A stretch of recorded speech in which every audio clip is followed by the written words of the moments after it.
Hello. I actually want to talk about something that is still happening and then mostly common with youths and all that. Please don't fall in love blindly. Before you fall in love, know the genotype of your partner. If you can ask directly, or if you can go to lab or to any hospital and be sure before you start your relationship is better, because before you get to the point of no return. Because if you are now so for you have if you have so much now in love, how do you end the relationship?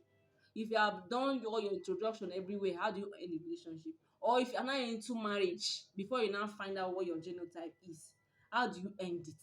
Those are points of no return to some extent to me. So before you fall in love, once you are beginning to like somebody, make sure you know the person's genotype. That's if you are even sure of yours. And now what I advise people is, don't just stay with one lab result from one place. At least go to 3 different standard hospitals to be tested, and make sure that the results are saying the same thing before you finally fall in love and get married, so that you don't bring children to this world that will suffer throughout and die. And irrespective of how much you spend, your sleepless nights and everything, they don't still make it. But still, God over everything. There's a place for faith healing. I don't dispute that, but it's still advisable to be wise. Now, ASAS, no to marriage. ASSS, no to marriage. SS to SS, no to marriage. Don't do it.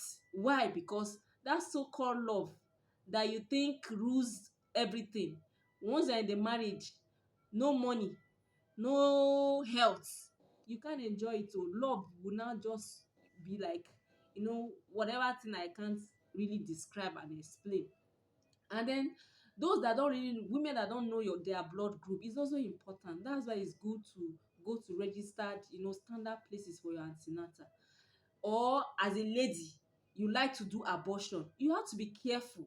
Why? Because if you are rhesus negative and you are done abortion before, by the time you try to start giving birth, your children won't make it. Why? Because if you are rhesus negative and your husband is positive, and then maybe you didn't even know you have done abortion, or better still, you are pregnant, you have given birth to the first child, you didn't even know if you are rhesus negative, and you didn't take the injection to reverse that, subsequent pregnancies won't survive.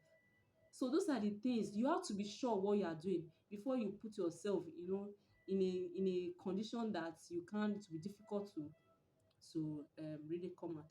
Anyway, in subsequent videos I will try my best to really break things down for our understanding. Thank you so much, and then please remember to click on the subscription button. Bye.